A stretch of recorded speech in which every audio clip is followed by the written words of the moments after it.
Hai, hari ini kita akan bahas gimana caranya hidup nyaman. Tapi bukan nyaman versi malas atau menyerah, tapi mempunyai keberanian untuk dibenci.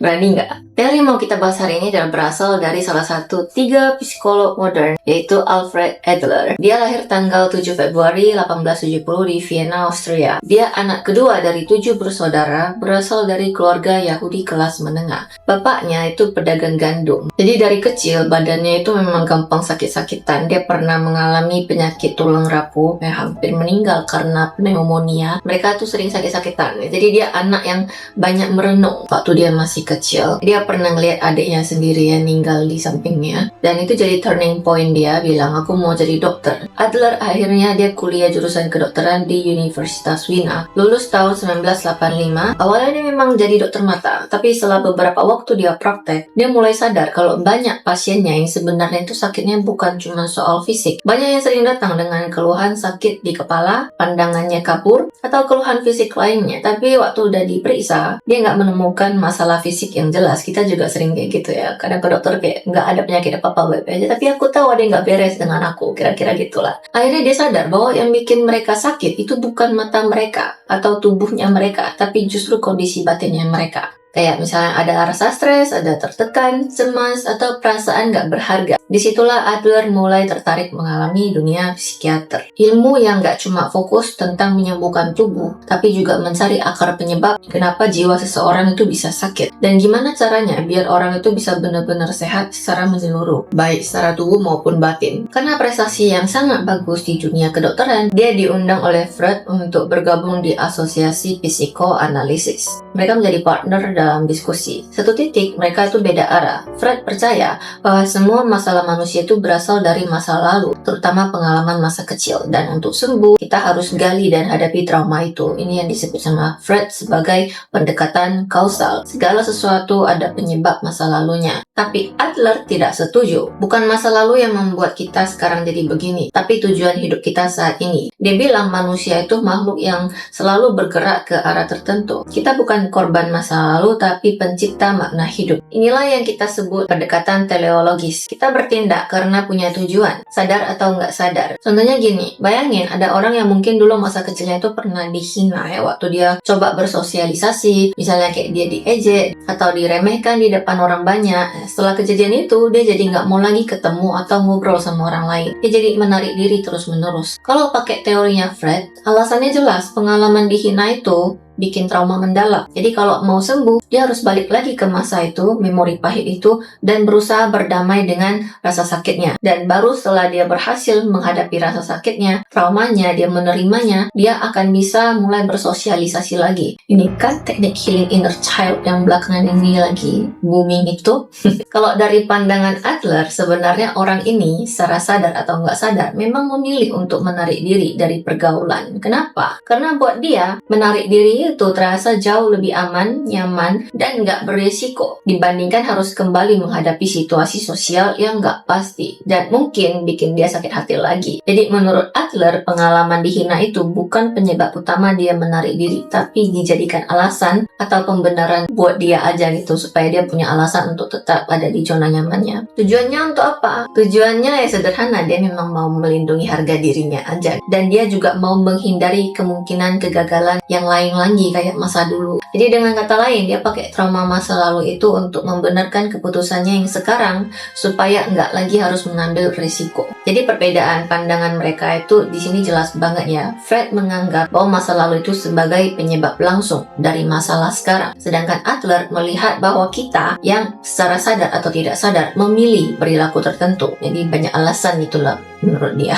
Menurut Adler juga ya, trauma itu sebenarnya bukan cuma tentang kejadian buruk atau menyakitkan yang pernah kamu alami. Kalau kita lihat lebih dalam lagi, semua kejadian yang pernah kita alami itu sifatnya netral. Nggak baik, nggak jahat juga gitu. Nggak ada yang baik, buruk, benar, salah. Apa yang menentukan apakah sebuah kejadian itu bakal jadi trauma atau enggak adalah bagaimana kita memberikan arti ke pengalaman itu. Adler bukan bilang trauma itu nggak ada ya, tidak valid ya. Trauma itu ada, dia ngaku itu nyata. Pengalaman menyakitkan itu pasti ada. Tapi bedanya, Adler percaya bahwa trauma itu nggak otomatis menjadi penentu hidup hidup seseorang. Justru yang menentukan adalah makna atau tujuan yang secara sadar maupun nggak sadar kita berikan terhadap trauma itu sendiri. Aku kasih contoh lain ya biar makin jelas. Misalnya kayak ada suami yang males pulang gitu ke rumah. Kalau ditanya kenapa gitu, alasannya macam-macam lah, bilang nggak nyaman di rumah, istrinya terlalu cerewet, nggak dandan, atau cari alasan buat selingkuh ya. Kalau menurut Adler, alasan-alasan tadi itu cuma pembenaran atau excuse buat dia itu nggak perlu pulang ke rumah. Masalah intinya dia memang lagi nggak pengen pulang aja. Perbedaan terbesar sama Fred adalah Fred percaya bahwa hidup kita yang sekarang ini adalah hasil langsung dari masa lalu kita. Masa lalu kamu itu mendikte masa kini. Jadi selama kamu nggak bisa memperbaiki atau mengubah masa lalu, masa kini juga nggak bisa benar-benar sembuh total. Dan karena masa lalu itu jelas nggak bisa diubah, metode yang tadi itu terasa pesimis dan berat. Terus mencari-cari alasan untuk membenarkan posisi kamu saat ini. Kamu cari alasan itu dari mana? Dari masa lalu kamu sendiri. Kamu sengaja pilih ingatan tertentu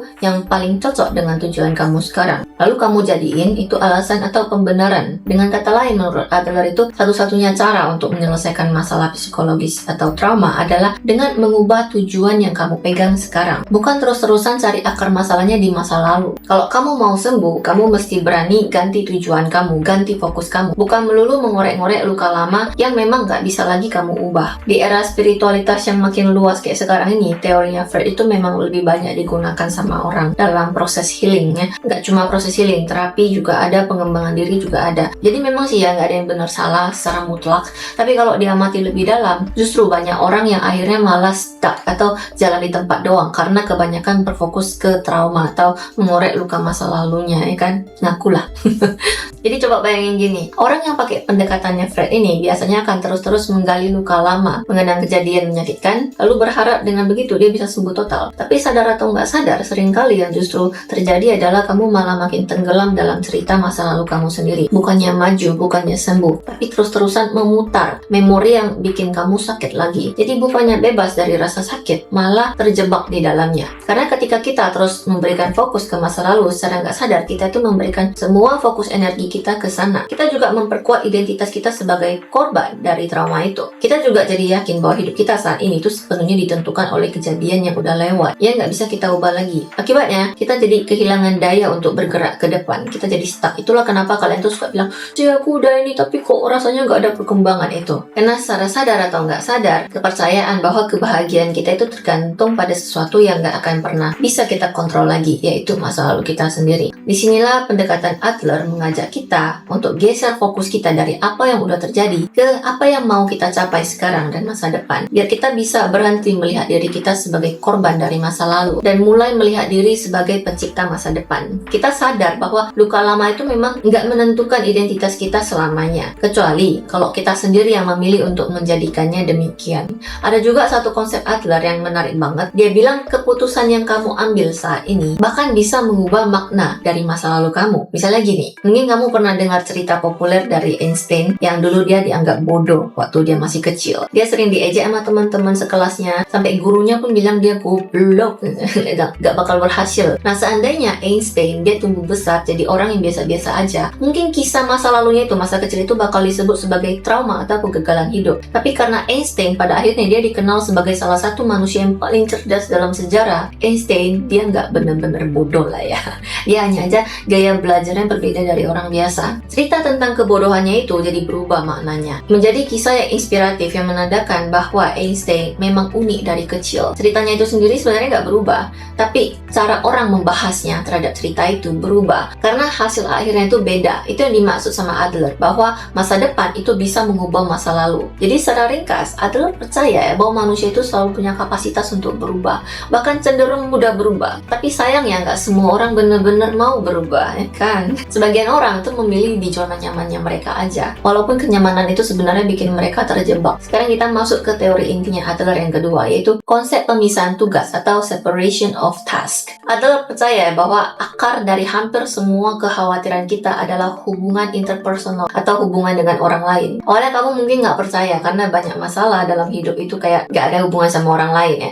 Tapi coba kamu pikir baik-baik ya, kebanyakan masalah kita itu muncul karena kita suka membandingkan diri kita dengan orang lain. Kamu merasa merasa miskin karena kamu pernah melihat orang lebih kaya dari kamu. Kamu merasa nggak pintar karena pernah ngelihat teman kamu yang lebih pintar. Kamu merasa nggak cukup ganteng atau cantik karena ada orang lain yang lebih ganteng atau lebih cantik dari kamu. Ya kan, aku. Hubungan interpersonal itu sumber utama dari hampir semua kekhawatiran orang. Jadi solusi dari Adler itu sederhana tapi dalam banget, gampang banget ya. Setiap kali kamu menghadapi masalah hubungan, pisahkan dulu mana yang tugas kamu, mana tugas orang lain. Fokus aja selesaikan tugas kamu, jangan sibuk urusin tugas orang lain. Misalnya kamu pingin banget berhenti kerja kantoran, lalu jadi YouTuber full time, tapi pasangan kamu nggak setuju. Adler bilang, ini sebenarnya dua masalah yang berbeda. Masalah yang pertama adalah kamu mau berhenti bekerja, dan masalah kedua adalah pasangan kamu nggak setuju. Berhenti bekerja adalah keputusan kamu, dan itu tugas kamu. Pasangan kamu setuju atau enggak, itu adalah tugas dia, bukan tugas kamu. Ngerti ya? Tapi kebanyakan orang suka kali nyambung-nyambungin, disamain.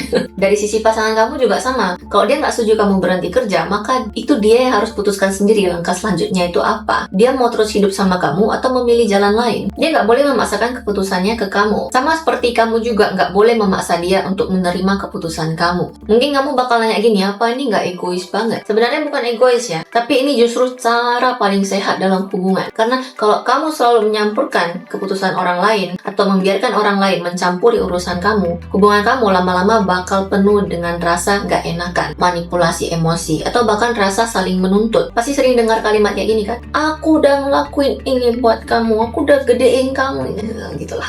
Masa kamu kayak gini aja nggak bisa bantu aku sering mau bantu kamu, sekali aja nggak boleh kok gitu. Itu racun banget buat hubungan, karena bikin hubungan itu jadi penuh utang piutang, emosi, penuh drama, dan saling menuntut. Nah ini yang bikin hubungan jadi makin rumit, berat, dan ujung-ujungnya itu stuck. Jadi yang Adler maksud itu, dengan memisahkan tugas bukan berarti kamu cuek total sama pasangan atau nggak peduli sama perasaan orang lain, tapi lebih ke arah menghormati orang lain, kasih dia punya ruang keputusan masing-masing. Jadi waktu kamu ngambil keputusan penting kayak kamu ingin berhenti bekerja atau ganti profesi, jangan lempar tanggung jawab keputusan itu ke pasangan kamu dengan bilang, menurut kamu gimana? Hari ini kita makan apa ya? Aku ikutin kamu aja deh gitu. Nah, jangan lempar tanggung jawab ke orang, karena gitu kamu ngomong itu sebenarnya kamu nggak siap ngambil tanggung jawab sendiri. Akhirnya kalau sesuatu nggak berjalan sesuai harapan, kamu pasti bakal nyalain pasangan. Itu yang harus dihindari katanya. Setiap keputusan yang kamu buat dalam hidup pasti akan ada konsekuensinya sendiri-sendiri. Kalau kamu nggak siap untuk menanggung konsekuensi dari keputusan kamu sendiri, ya jangan ambil keputusan itu dari awal. Prinsip ini sama persis kayak hukum alam. Setiap aksi selalu akan ada reaksi atau dampak. Nah, masalah hubungan interpersonal itu muncul kalau kamu secara sengaja maupun nggak sengaja mencampuri keputusan atau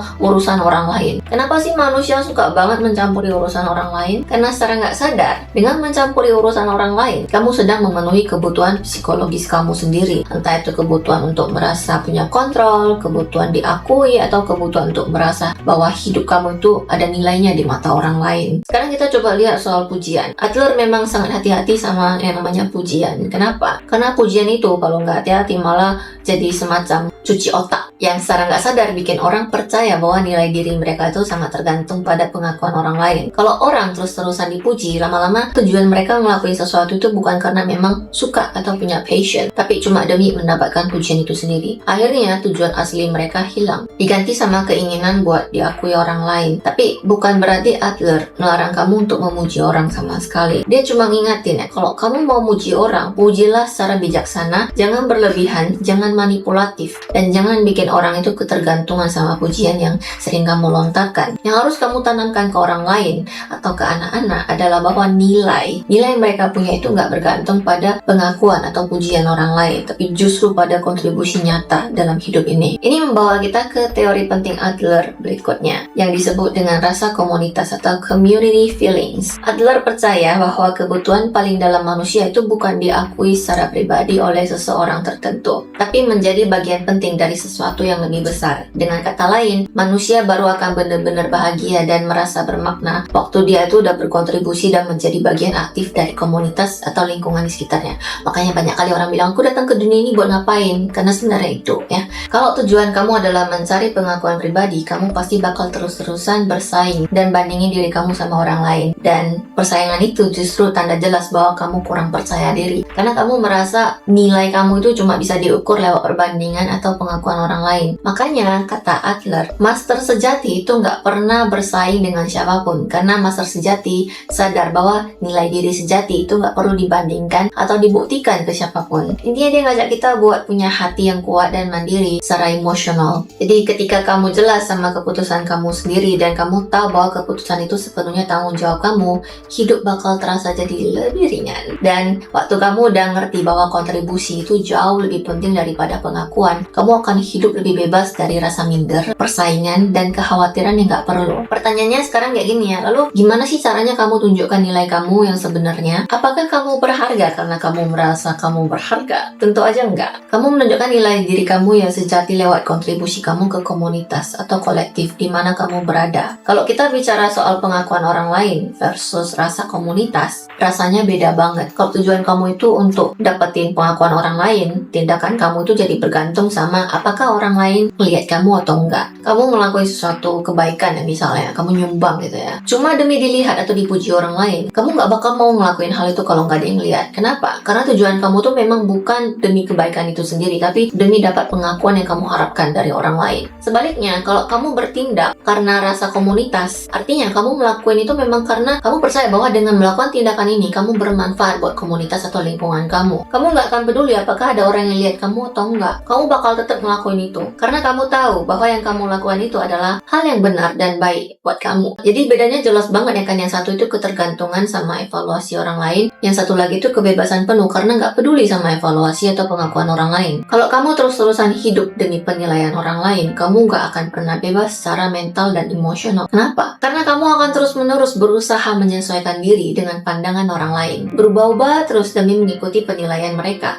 dan akhirnya nggak akan pernah tahu siapa diri kamu sebenarnya. Tapi kalau kamu hidup dengan rasa komunitas, kamu benar-benar merdeka. Kamu jelas dengan keputusan kamu sendiri, kamu jelas dengan tindakan kamu, karena kamu tahu persis apa tujuan besar yang ingin kamu layani di dunia ini. Bukan sekedar opini orang lain yang sifatnya cuma sementara. Pasangan suami istri itu juga sebenarnya sebuah komunitas kecil. Kalau masing-masing cuma hidup demi pengakuan atau kepentingan pasangannya, hubungan itu pasti capek banget. Bayangin aja, kamu tuh selalu berusaha menyenangkan pasangan kamu. Pasangan kamu juga begitu. Akhirnya hubungan ini jadi penuh beban, penuh pengorbanan yang gak akan ada habisnya. Terus akan saling tuntut, saling merasa udah berkorban lebih banyak dan ngelakuin lebih banyak. Dan akhirnya konflik juga makin banyak. Nah itu gak akan pernah selesai. Apalagi kalau kedua-duanya sama-sama keras kepala. Tapi kalau keduanya sadar bahwa mereka adalah tim, satu komunitas kecil yang punya tujuan bersama, mereka akan bertindak berdasarkan kepentingan terbaik untuk tim itu sendiri. Nah, gimana caranya kamu bisa punya rasa komunitas yang kuat kayak gitu? Menurut Adler, ada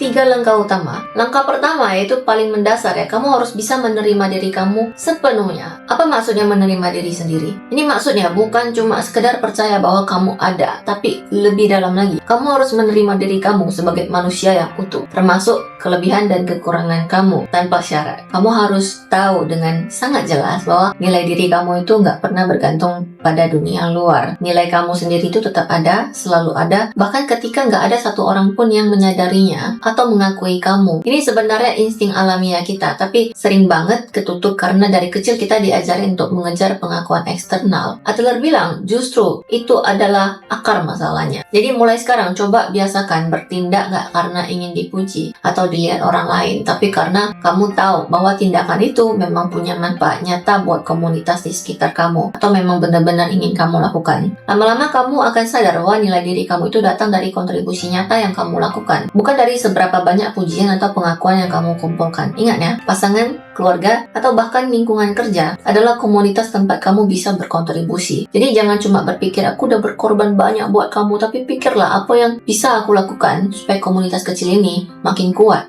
makin sehat, dan makin berhasil. Ini juga himbauan buat kalian yang suka kali, apa tujuan hidup aku di dunia ini? Gak usah ngomong dunia dulu, komunitas kecil kamu dulu aja. Apa yang bisa kamu kontribusikan di komunitas kecil kamu? Apa tuh? Coba kamu cari tahu sendiri. Begitu kamu udah bisa mulai dari hal kecil, baru kamu pikirkan dunia. Itulah bedanya orang yang hidup untuk pengakuan orang lain dengan orang yang hidup dengan rasa komunitas. Langkah kedua yang Adler ajarin buat membangun rasa komunitas adalah mempercayai orang lain. Nah, di sini kita perlu hati-hati mempercayai orang lain. lain itu bukan berarti kamu jadi naif atau percaya secara buta tanpa mikir. Atau nggak ngajarin kamu untuk jadi orang yang mudah ditipu atau dieksploitasi. Yang dimaksud adalah percaya dengan dewasa, sadar, dan realistis. Artinya kamu memberikan kepercayaan sambil sadar penuh bahwa kamu juga siap menerima segala konsekuensinya, kerugiannya. Karena ketika kamu mempercaya orang lain, kamu nggak akan bisa mengontrol respon dia terhadap kepercayaan kamu. Kamu cuma bisa mengontrol keputusan kamu sendiri untuk percaya sama orang lain. Misalnya dalam hubungan pasangan suami istri, kalau kamu nggak pernah benar-benar mempercayai pasangan kamu dan terus khawatir dia akan nyakitin kamu, ninggalin kamu, itu tandanya dari awal memang ada sesuatu yang nggak beres dalam hubungan kalian. Dalam contoh soal berhenti kerja tadi ya, kalau suami itu takut istrinya akan pergi kalau dia berhenti kerja, itu berarti hubungan mereka itu nggak dibangun di atas kepercayaan yang kuat. Dalam hubungan yang sehat dan kuat, pertanyaan kayak tadi itu bahkan nggak muncul karena mereka percaya satu sama lain sepenuhnya. Bukan karena mereka nggak sadar sama resikonya, tapi karena mereka memang sudah memilih untuk saling percaya secara dewasa dan bertanggung jawab. Langkah ketiga, setelah kamu bisa menerima diri kamu dan mempercayai orang lain, kamu nggak boleh mencampuri keputusan atau hubungan pribadi orang lain. Kamu juga nggak boleh bertindak merusak kepentingan komunitas atau kelompok kamu secara keseluruhan. Karena kalau kamu merusak kepentingan kelompok, otomatis kepercayaan orang lain terhadap kamu akan hilang. Dan akhirnya kamu sendiri nggak akan dianggap penting lagi dalam komunitas itu. Kontribusi kamu juga harus jelas, nyata, dan positif buat komunitas. Kalau 3 langkah ini bisa kamu lakukan dengan benar, kebutuhan kamu untuk selalu diakui atau dipuji orang lain akan hilang. Kamu benar-benar terbebas dari rasa khawatir tentang penilaian atau evaluasi orang lain. Inilah freedom menjadi diri sendiri. Tapi memang kalau kamu udah nggak peduli lagi sama evaluasi dan opini orang lain, biasanya kamu akan selalu dianggap aneh atau bahkan dibenci oleh sebagian orang. Kenapa begitu?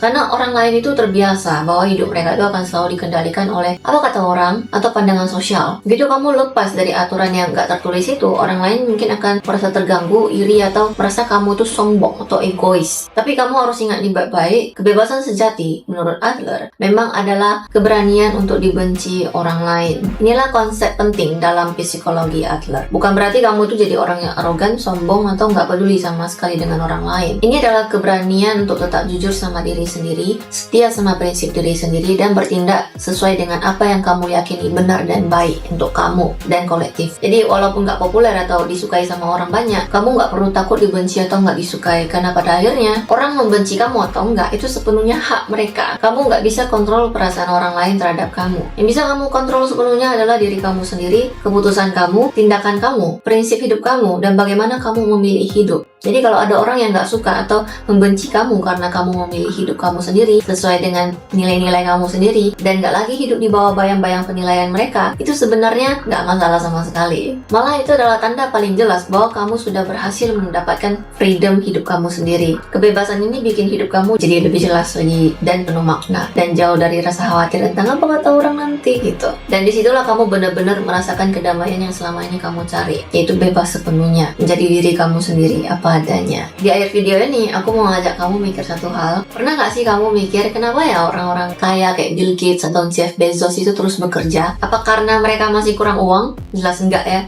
Mereka udah punya segalanya secara materi, tapi mereka tetap aja bekerja keras sampai sekarang. Kenapa coba? Karena di tahap itu, yang bikin mereka bahagia bukan lagi soal uang atau popularitas, tapi soal kontribusi nyata yang bisa mereka berikan ke dunia, yaitu komunitas. Komunitasnya mereka itu juga bukan keluarga kecil atau perusahaan mereka lagi, tapi seluruh masyarakat, bahkan dunia. Berkontribusi untuk komunitas itu memang adalah tujuan akhir dari hidup mereka. Mungkin kamu bertanya-tanya ya, apakah kalau kita nggak melakukan kontribusi sebesar Bill Gates atau Jeff Bezos, kita itu nggak mencapai tujuan akhir hidup? Jawabannya jelas, kamu nggak perlu kontribusi sebesar mereka untuk ngerasain kebahagiaan sejati. Karena komunitas yang Adler maksud adalah komunitas kecil yang sederhana, tapi tetap bermakna dalam hidup kamu. Contohnya ini, aku sendiri berkontribusi lewat keluarga aku, lewat komunitas manifestation yang aku bangun, lewat video yang aku buat ini. Jadi setiap kali aku ngelakuin sesuatu yang menurut aku bermakna buat komunitas kecil aku langsung merasakan kebahagiaan itu sendiri. Bill Gates juga pasti ngerasain kebahagiaan waktu dia berkontribusi buat keluarganya. Tapi kenapa dia masih terus melangkah lebih jauh lagi? Karena dia sadar kebahagiaan sejati itu justru muncul di setiap tindakan yang dia lakukan untuk memberi manfaat bagi komunitasnya. Bukan cuma waktu nanti dia pensiun atau udah nggak kerja lagi. Jadi kebahagiaan itu sebenarnya simpel banget ya.